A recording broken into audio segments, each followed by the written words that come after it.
نحمده ونصلي على رسوله الكريم اما بعد السلام علیکم ورحمۃ اللہ وبرکاتہ۔ محترم ناظرین و سامعین، آج ہم حاضر ہوئے ہیں کچھ لوگوں کی فرمائش پر کہ لوگوں نے میسیج کیے، فون کیے کہ عملیات کے متعلق بتایا جائے۔ عملیات یعنی مختلف عمل، چلے جسے کہتے ہیں، چلہ کشی کے بارے میں، اور مختلف صورتوں کے عملیات کہ کس طرح انسان چلہ کر سکتا ہے یا عمل کر سکتا ہے۔ تو یہ سب جاننے سے پہلے ہر انسان کے لیے، بالخصوص عاملین حضرات کے لیے، یا پھر وہ لوگ جو عامل بننے کا شوق رکھتے ہیں، چند باتوں کا جاننا ان کے لیے بہت ضروری ہے۔ وہ چند باتیں کیوں ان کا جاننا ضروری اس لیے ہے کہ کل کو اگر اللہ نہ کرے، کیونکہ جنات کے ساتھ تعلق جب بن جاتا ہے تو جنات کے اندر شر بہت زیادہ ہے۔ اگر ان کے اندر شر ہوگا تو وہ آپ کو بھی شریر بنائیں گے، آپ کو بھی گناہ کی طرف مائل کریں گے۔ اس لیے سب سے پہلے عامل بننے کے لیے عالم ہونا ضروری ہے، کیونکہ اگر آپ عالم نہیں ہوں گے، صرف عامل ہوں گے، تو شیطان بھی جن ہے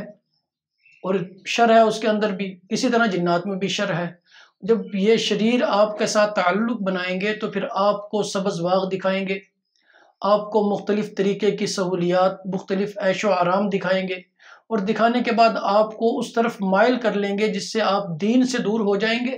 اور دنیا میں اور گناہ کبیرہ میں مبتلا ہو جائیں گے۔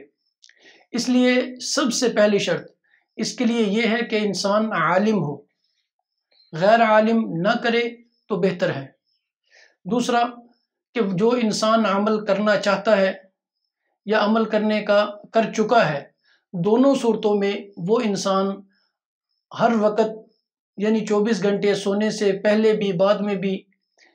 اور صبح اٹھ کر، یعنی 24 گھنٹے کوشش اس کی یہ ہو کہ وہ باوضو رہے۔ باوضو رہنے کی ویسے بھی برکات بہت زیادہ ہیں۔ جب آپ باوضو رہیں گے تو شیطان، شریر، جنات آپ پر حائل نہیں ہو سکتے، آپ کے دل میں وسوسے، لالچ پیدا نہیں کر پائیں گے۔ اس لیے باوضو رہنا بھی اس کے لیے ضروری ہے۔ دوسرا یہ اکثر میں نے عاملین کو دیکھا ہے کہ کوئی کام کرتے ہیں، کوئی عمل یا وظیفہ کرتے ہیں، اس میں کامیابی نہیں ملتی، یا کسی کا علاج کرتے ہیں اس میں کامیابی نہیں ملتی، تو یہ کامیابی ناکامی اللہ رب العزت کی طرف سے ہے، نہ کسی انسان کے ہاتھ میں ہے، نہ جن کے ہاتھ میں۔ انسان صرف کوشش کر سکتا ہے کہ انسان کوشش کرے خالص نیت کے ساتھ۔ بلکہ ایک مرتبہ میں نے اپنے استاد محترم کے سامنے ذکر کیا کہ حضرت، کئی مرتبہ ایسا ہوتا ہے کہ جب میں کسی کو دم کرتا ہوں تو اسے آرام نہیں ملتا، یا میں کسی سایہ زدہ کو حاضری کا ارادہ رکھتا ہوں اور حاضر کرنے کی کوشش کرتا ہوں تو وہ حاضر نہیں ہوتے۔ تو حضرت نے بہت پیارا جملہ فرمایا، کہنے لگے کہ جب ایسا موقع آ جائے تو اس وقت اللہ رب العزت سے یہ دعا کرنا کہ یا اللہ، آپ کا کلام برحق ہے، میرے عمل کرنے میں کوتاہی ہے۔ کہتے جب آپ اس ذہن سے چلیں گے اور یہ دعا کریں گے تو اللہ رب العزت آپ کے اسی عمل میں پہلے سے زیادہ تاثیر پیدا کر دے گا۔ اس لیے باوضو رہنا بہت ضروری ہے۔ یہ دو چیزیں ہوں گی، عالم ہونا لازم ہے، کیونکہ تاکہ شیطان آپ کو ورغلا نہ سکے،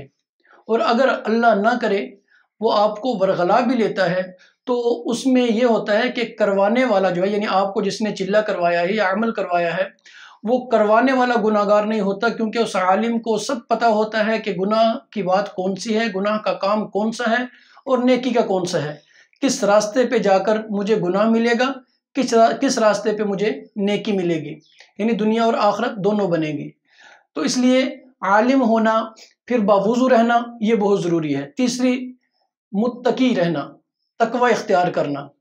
یعنی بعض عالم بھی ہیں،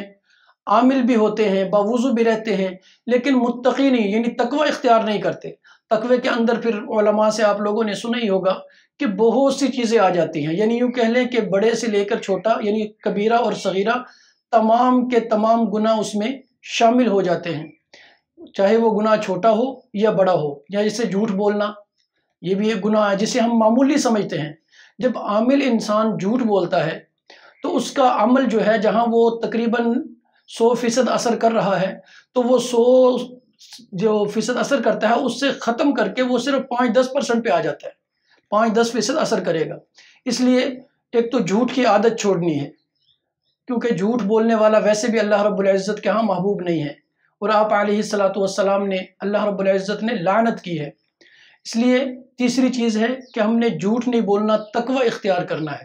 جب ہم یہ 3 چیزیں کر لیں گے، میں باتیں تو بہت زیادہ ہیں اور بہت سی چیزیں ایسی ہیں جو بتا سکتا ہوں، لیکن یہ 3 چیزیں آپ نے ایک عالم ہو جو عامل بننے کا شوق رکھتا ہو، اور دوسرا باوضو رہنے کا پکا ارادہ کر لے کہ نمازی پرہیزی تو لازم ہے نا، تو باوضو رہے 24 گھنٹے، یعنی سونے سے پہلے بھی وضو کر لے، اٹھتے ہی وضو کرے، دن میں بھی باوضو رہے، اور استغفار اور درود شریف کی کثرت رکھے۔ اور تیسری چیز وہ انسان تقوی اختیار کرے کہ انسان ہر گناہ سے اپنے آپ کو محفوظ رکھے۔ جب ہم یہ کریں گے تو پھر انشاءاللہ العزیز آپ کا چھوٹے سے چھوٹا عمل اللہ رب العزت کے ہاں بھی مقبول ہوگا، اور جنات شیاطین تو چیز ہی کچھ نہیں ہے۔ جب آپ متقی بن کے باوضو رہ کے، یعنی ان 3 چیزوں پہ بھی عمل کر لیں گے، تو ان 3 چیزوں پہ عمل کرنے کے بعد جب بھی آپ کوئی عمل کریں گے تو اللہ رب العزت کی طاقت آپ کے ساتھ شامل ہوگی، آپ کو اللہ رب العزت کا آسرا ہوگا، اللہ رب العزت کا سایہ آپ کے سر پہ ہوگا، اور یہ شیاطین جنات جس طرح آپ چاہتے ہیں اسی طرح وہ دوڑ کر آئیں گے اور آپ کی فرما برداری کریں گے۔ اس لیے سب سے پہلے جو بھی حضرات عامل بننے کا شوق رکھتے ہیں، جنہوں نے فون بھی کیا، میسج بھی کیے، سب سے پہلے یہ دیکھ لیں کہ اگر وہ ان کے اندر یہ چیزیں پائی جاتی ہیں تو پھر تو ٹھیک ہے، اگر یہ نہیں پائی جاتی تو کوشش کر کے پہلے ان چیزوں کو اپنے اندر ڈالیں، اپنے اندر مضبوط کریں، آپ کا ایمان مضبوط ہو، آپ 5 وقت کے نمازی ہوں، تو پھر آپ اس عملیات کی جب دنیا میں آئیں گے تو انشاءاللہ العزیز کوئی بھی شیطان، جادو، سحر، عصیب، کوئی بھی اللہ رب العزت کے حکم سے آپ کے سامنے ٹھہر نہیں پائے گا۔ السلام علیکم ورحمۃ اللہ وبرکاتہ۔